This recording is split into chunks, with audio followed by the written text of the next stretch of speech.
The first thing I need to figure out about this movie is what am I even gonna call this video? Because the movie seems to be confused on what its title is. The book it's based on and Broadway play it's based on is called Wicked, and this was billed as Wicked. It was in all the marketing as Wicked. But then you watch the movie and the title card says Wicked Part 1, and with Wicked Part 2 coming out, which I guess I'll have the same problem because is it Part 2 or is it Wicked for Good? But that's a problem for another video. I just wish that this franchise would stay consistent with its naming conventions because it makes titling these videos a lot more of a headache than it really needs to be.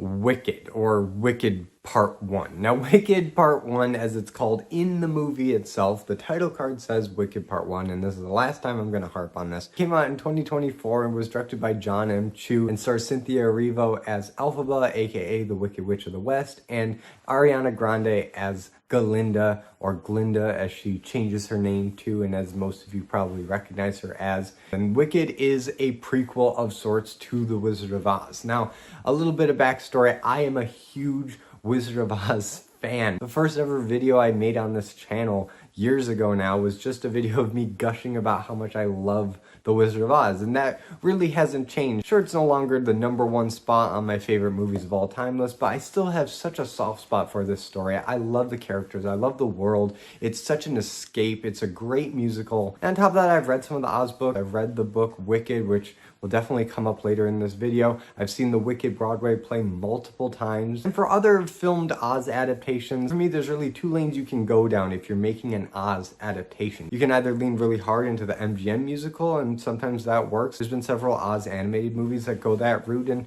it works all right. Or you can go back to the original source material and lean really hard into the book lore, which is wild to say the least. And that's when you get stuff like Return to Oz, which I never really liked growing up, but I've developed more of an affinity for later in life. I appreciate more what it was trying to do, bringing it back to the source material, and I like all the practical effects that they have in that movie. So I'd say that's a pretty good example of going the other way. And as far as The Wiz is concerned, because I'm sure I'm going to get a lot of comments about The Wiz, I appreciate a lot of the music, and I appreciate what the original stage performance did. And if you ever get a chance to watch The Wiz live on stage, I do recommend it because there's a lot of great talent involved with that. However, the movie adaptation with Michael Jackson and Diana Ross and Richard Pryor doesn't quite hold up in my eyes. I feel like that's kind of a weak adaptation. It doesn't really do much for me. It just looks kind of cheap, and a lot of the actors aren't doing a great job, so for me that kind of falls flat. But when I heard they were going to adapt Wicked, the Broadway play, into a movie, I had a lot of questions. Are they going to stay really true to the musical, or are they going to borrow some stuff from the Wicked book that didn't make it into the musical? Are they going to borrow stuff from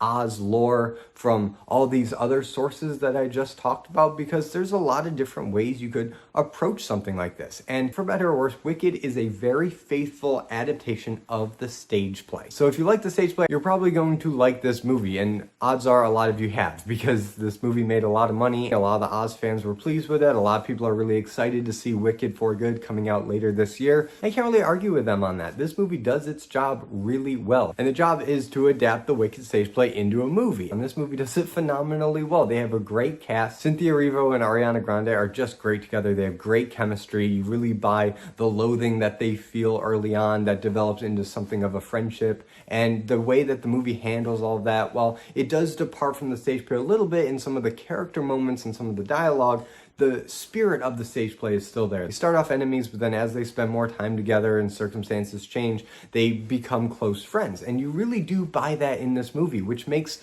the third act of this movie, which is, I guess, leading into the intermission in the stage play, all the more heartbreaking. And you see that friendship start to crack under the weight of new circumstances. While Cynthia Erivo has been an established Broadway performer, has great acting chops, has great singing chops on stage, I wasn't at all surprised that those transferred really well on film, and she's a very sympathetic Elphaba. You really understand where she's coming from. She's been bullied all her life over the fact that she's green. She's got a love for animals. I hate seeing how the wizard is implementing these new policies restricting animal rights, and she wants to do something about that. And that's really what thrusts this story forward. And the stuff with the animals is expanded upon a little bit more in this movie. I really hope that they expand on it more in the second movie, because it's a storyline that's really important in the first act, but then kind of gets thrown away in the second act. And this movie, only being the first act of Wicked, brings it up a lot, and you see how there's different classes of animals. There's the animals that talk and animals that can't talk, and in the book that's expanded on even more, and that the wizard really doesn't like talking animals. He wants them all to be silenced. Well, you do get that in here a little bit because this follows the formula of the musical pretty much to a T. It would be a really interesting opportunity to expand on that later, especially what they do with Dr. Dillamond, who's a professor at this school. And for those of you who don't know the story, Elphaba and Glinda, they're in this prep school that's definitely not Hogwarts, even though they teach sorcery and magic and stuff. And over the course of this movie, he gets fired from his job, and he's part of this underground movement of animals that aren't going to go quietly into that good night. They're going to fight back. They're going to fight the power. Elphaba can relate to that, being a little bit of an outcast herself. She kind of joins up with their cause. And most of this movie does take place at this prep school, and I thought that would make the movie kind of boring because we do spend so much time there. Most of the movie spent here. It's really not till the last third when we see the Emerald City and we see the bigger picture of things going on in Oz. Most of this movie is kind of like Mean Girls with the Wizard of Oz stuff sprinkled in. I actually found myself getting pretty invested in because the characterizations of Elphaba and Glinda are done so well. And I really want to give some credit to Ariana Grande, because while we all know she has a great singing voice, she hasn't really done a lot of acting aside from Nickelodeon shows, and those were years ago. So I was a little anxious to see how she would do, and she does a really good job. She's a solid Glinda in this. She is bubbly when she needs to be. She's conniving when she needs to be. She kind of reminds you of Regina George from Mean Girls, but a bit more naive, a little less bitter, so you do still relate to her and you like her and don't see her as the straight up villain of this movie. And while we're in Shiz, it's not just about Elphaba and Glinda stealing the show the whole time, although they do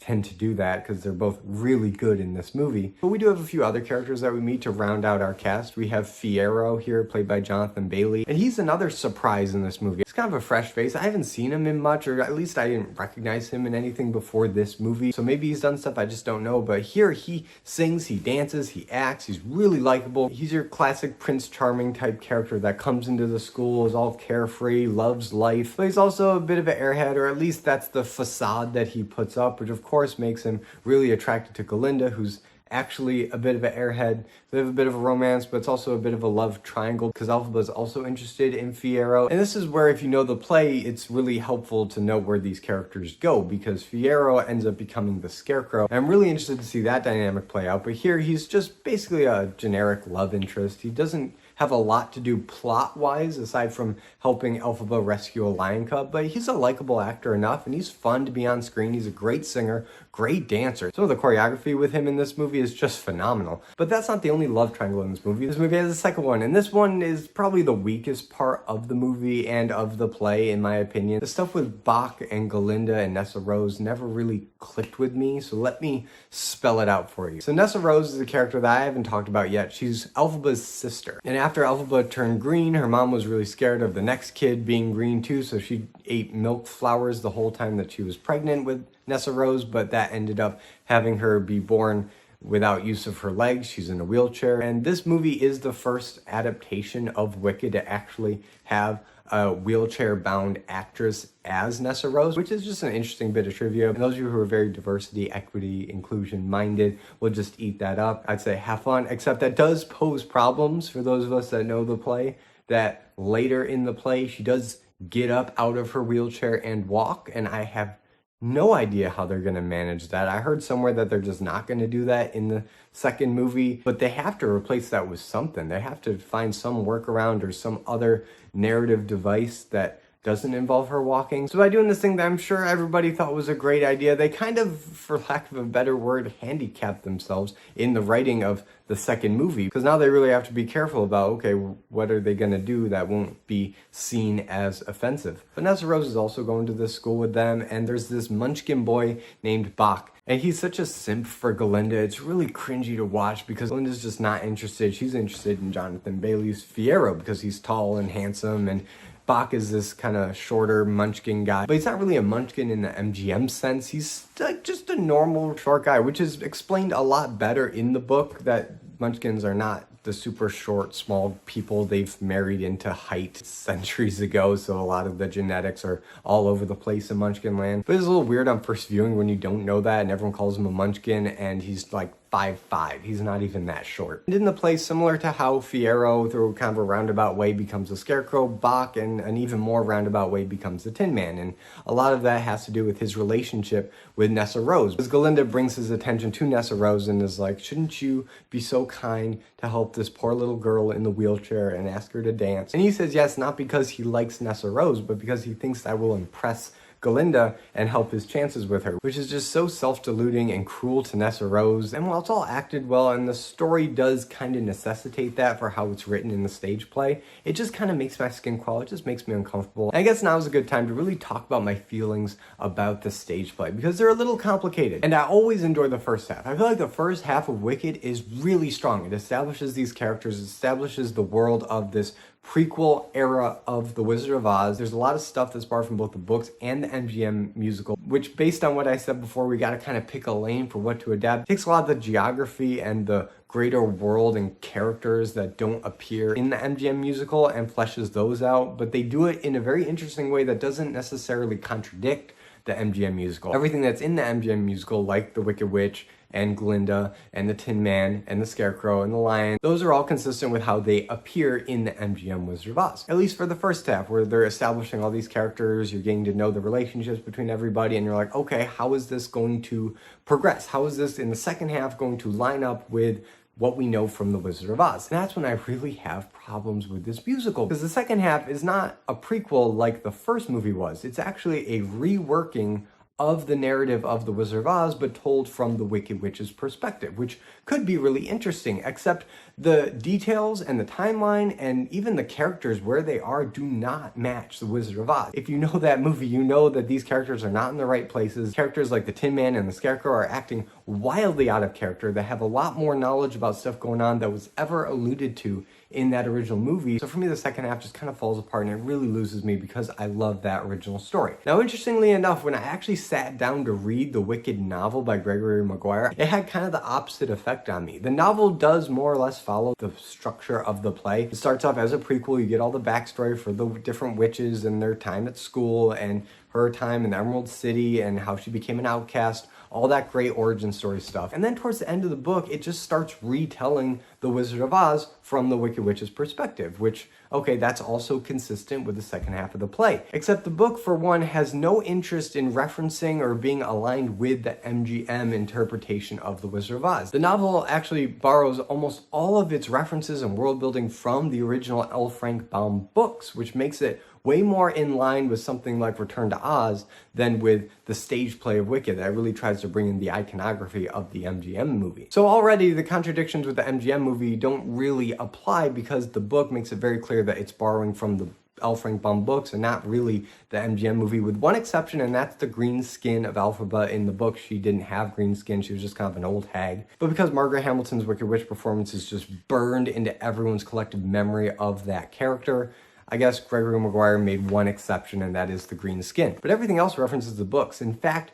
when it does start to retell The Wizard of Oz in the book, it stays very true to the original Oz books, almost word for word, scene for scene. He's taking scenes like when the flying monkeys go to scoop up Dorothy when they're going to kill the Wicked Witch. Instead of having it play out the way the MGM movie does, he goes back to the original text and includes the part where she sends a bunch of wolves after them, and then a bunch of killer bees, and then the flying monkeys. And that's just one example, but it shows that the attention to detail is there in the Gregory Maguire novel to be true to L. Frank Baum's original Oz lore. For all the things in it that I can't really get behind, that just seem very fanfiction-y and smutty and contrived in the first 2/3 of the book, I really got into that last third because it did so faithfully adapt The Wizard of Oz just from the Wicked Witch's perspective. And I am really curious, with Wicked for Good coming out soon, how they're going to play it, because in the book, the Tin Man is not Bach, Fiyero does not become the Scarecrow, and the Wicked Witch does not live happily ever after with Fiyero at the end of the play. She melts and dies, and that's kind of the end of it. So my question is, are the writers and director going to play it safe and just keep it consistent with the Broadway play, the one that a lot of people know and love?